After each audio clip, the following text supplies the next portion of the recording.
Howdy, y'all, and hello, all. Welcome back to O State All Day. Have you seen the Big 12 preseason basketball polls? If you have, who's being slept on and who potentially could take a couple steps back through the Big 12 race of the season in basketball? Well, if you ask me, obviously this being an Oklahoma State-driven channel, we're definitely being slept on. Now, Texas Tech is as well. We're both tied there at the fifth place spot. Tech has earned their stripes. The disrespect for Adams at the moment is unconscionable. I don't get it, but why we are going to be able to ascend and why I think Texas maybe takes a couple steps back is most likely because of the difference between the universities. Are they different in basketball than football? I don't know, because last season, the Chris Beard move shakeup from Tech to Texas didn't go so well for him. And he's clearly a good coach by what he was able to do at Texas Tech. So why couldn't he get it done at Texas? It was year one, that is true. But is the whole, I don't know, we're better than everybody thing that you see from Texas football and Texas football fans, or Texas fans in general sometimes, is that so infectious that it didn't cross over to multitude of sports? I don't know. The talent's there, but the talent's always there. When Shaka Smart was there, the talent was there. When they got rid of Rick Barnes, which to me was a stupid idea, just like when they got rid of Mack, right? Texas thinks that if, like in football, if you win 9, 10 games, it's not good enough. You're out of here, just like Nebraska thought. And look at them in football. Well, and the basketball side of things, I don't know, you would like to think that it doesn't carry over, and there is some difference there, but I don't know. It might be a Texas problem. And why Tech might bounce up, well, last year was a pretty good indication why that is definitely something that could be a possibility. Now, why we are going to jump up this season, it's a multitude of things, right? But one of those being the fact that we were put on a season ban and excluded from last season. Now, it's nice to find the bright side in anything, I guess. And I think you can say that's precisely what Boynton was able to do, was find the bright side in the offseason. Did we play very well last season? No, we didn't. We had all the talent in the world, and it didn't really come shaking down the trees to be productive either. But something has to be said for the fact that they knew they were not going to be able to play in the NCAA tournament at the end of the year. We've got a couple transfers this year going to be key. One of them being John Michael Wright. And in a recent interview, he even said that the reason he came here specifically was his 3 years in college where he averaged 18 points a game, right? So the productivity was already there. He didn't get to experience March Madness because of the conference he was in was so small that they had to win the overall title to be able to participate in March Madness, and he never was able to kind of get that done. He's going to have a different role here at OSU, but he admitted that's why he came here. He wanted to come somewhere that he knew had the opportunity to go play in the NCAA tournament, because March Madness means that much to him. That's why he came to Oklahoma State, because in the Big 12, I mean, really, if you're in the front half of the conference, you're in. It's insane to even think that you could potentially have a losing in-conference record and still make the NCAA tournament, but it is a factor because of the Big 12 being the top conference in basketball at the moment for the last few years. I think that one of the differences you've seen throughout interviews this preseason as opposed to last preseason, even when we thought that we were ready to rock and roll and we were not going to be held back. The way that Boynton seems right now, it's just like Gundy in football. Gundy is so much more relaxed, that he's being so much more open with information, which kind of gives you a little peek behind the curtain to show you that Gundy was very, very confident this season. He usually does his typical coach speak and says, we'll know a lot more in November. We'll see, how the team comes together in the next couple months, and it'll be a little while before we understand what's going on and what we have, and so on and so forth. This year, he hasn't really done that. He's been pretty open. He hasn't really held much back. He's even been much more open about injuries, not necessarily what an injury is, but the timeline to come back. Which, again, that was always something that he was like, oh, we don't talk about that here. Oh, we don't talk about that here. So even if it was a minor sprained ankle that was going to lead to like one day off, he wouldn't even bring it up. Now he's pretty good about bringing injuries up as it pertains to whether they're going to miss games or not, at least.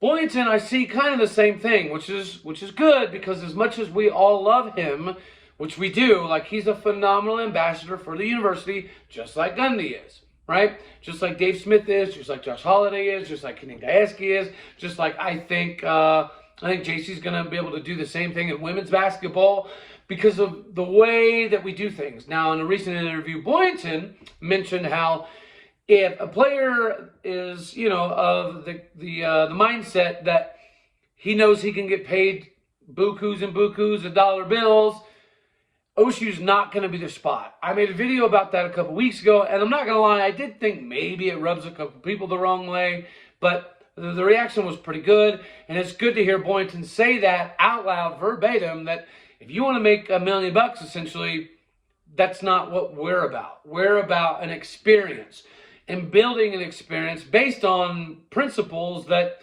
are kind of falling by the wayside in society.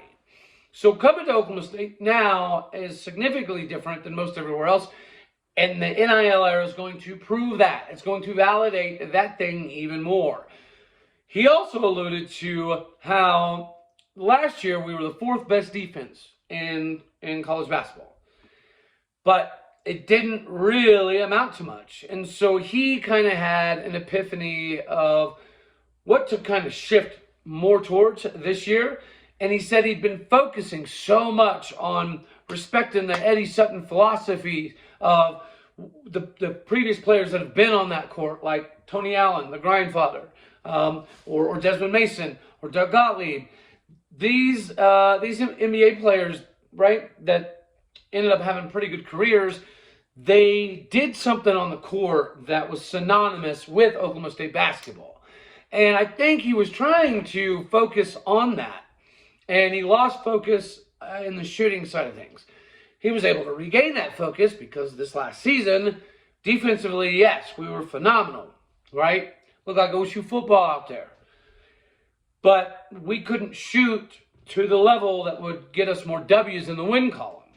And so having that postseason ban year kind of gave him the ability to see that.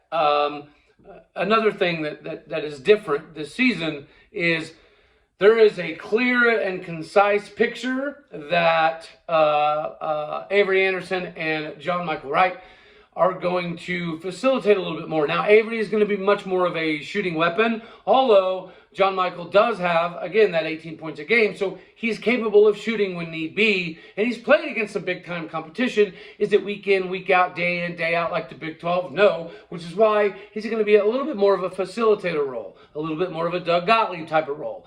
Caleb Asbury was also in an interview recently as well, and they both kind of talked about the differences between big-time college basketball and still D1, but not obviously as big with the automatic qualifiers like the Big 12. And the thing that they both brought up, obviously other than it just being much harder, the attention to detail is a lot more, the more time that you have to dedicate to this level is drastic. But they both talked about how the closeness of the team is massively different. And both of them alluded to that the last team they were on, it's not like they were discombobulated or anything. It was that it's just different. They're together 24/7, and they haven't even started playing games yet. So they see things together. They go to football games together. They go check out baseball stuff together. They walk around campus together. They hang out in the dorms and study film together, play games, so on and so forth. It's just the close-knit bond that this team has is significantly different. But even the returning players are saying the same thing.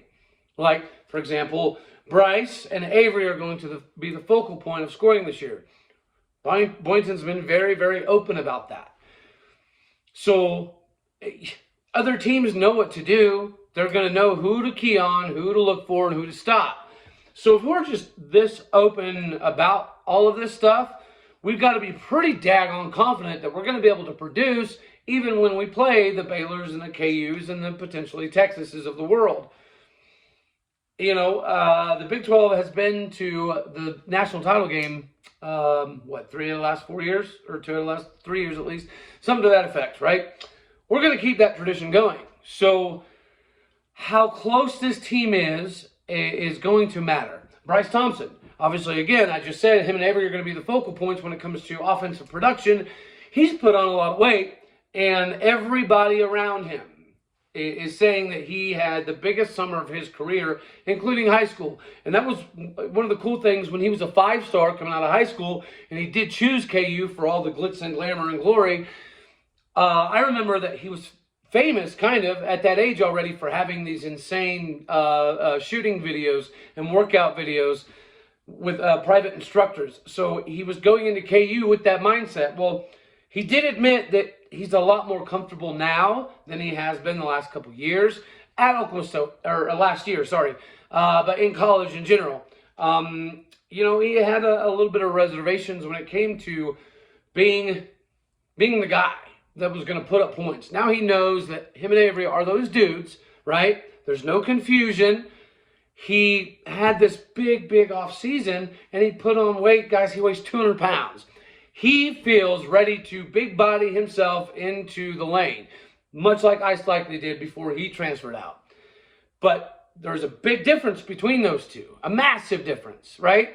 Bryce is going to be a focal point scoring. He's got the weight. He's been working on his pick and pop, or, you know, just receiving the ball off picks, pick and roll situations, and much more comfortable with his shot. So he's operating with a swagger now.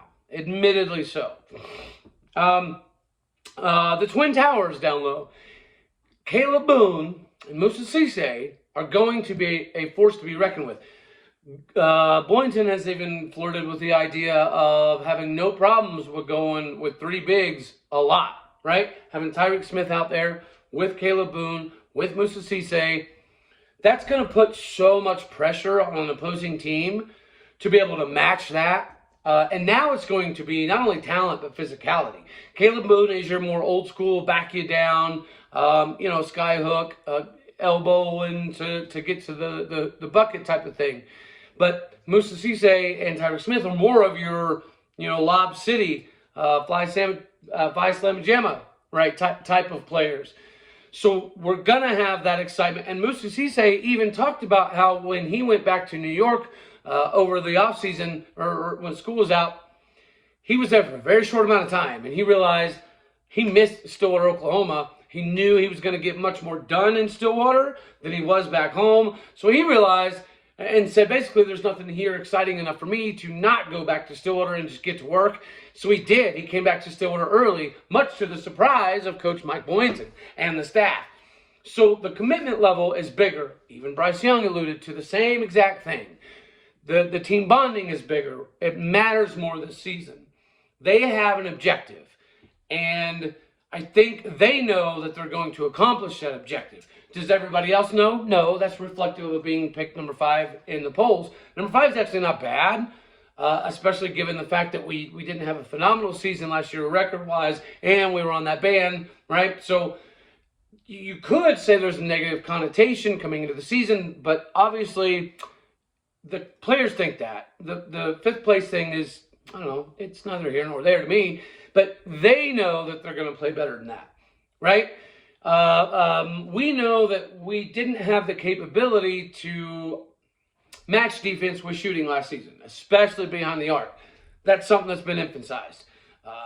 Caleb Boone is probably not going to be jacking up a lot of threes, but Moussa Cisse, he will. If he's open, he's already said he's worked on it all off season. He's ready to pull the trigger.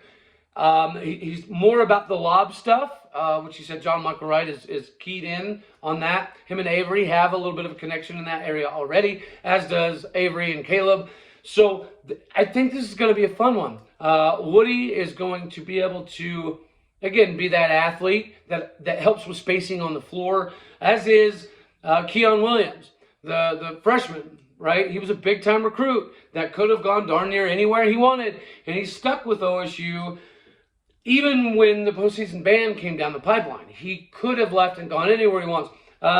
even the transfers that have come in, right? John McGrath, again, has played 3 years of college basketball already. He knows the grown man business side of things. And he thought Keon Williams was a sophomore just by the way he had a grasp of what to do, how to do it, where to go, good body size. So again, he's going to jump in with Woody to help with spacing.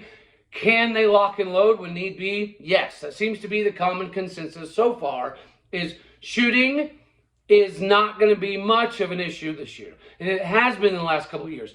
Mike Boynton's even said that, right? He wants the old Thomas Desagua, Lindy Waters type, gun it and pop a three before the other team even knows what's happening. He knows that he's focused so much on Eddie Sutton style's toughness and just hardcore discipline that he didn't really think that he needed to focus on the shooting. He assumed the shooting would come by itself. It didn't. We've worked on it. We're prepared for it. Avery looks ready. Bryce Thompson looks to be a beast. I think that the Twin Towers plus Tyreke Smith down low is going to be interesting this year. Woody Newton's put on a little bit of weight. He's going to add a different wrinkle. Keon Williams seems to be ready to go. The depth is going to be a lot better than last year. So, guys, it's worth tuning in. Absolutely. Hands down. Be prepared for us to finish in the top three. I believe Texas Tech also is going to be nipping right there. So thank you for the transfer in Tyreke Smith. I appreciate that, Reclam Tech, because I think both of us are going to make some noise and push Texas down out of that top three range.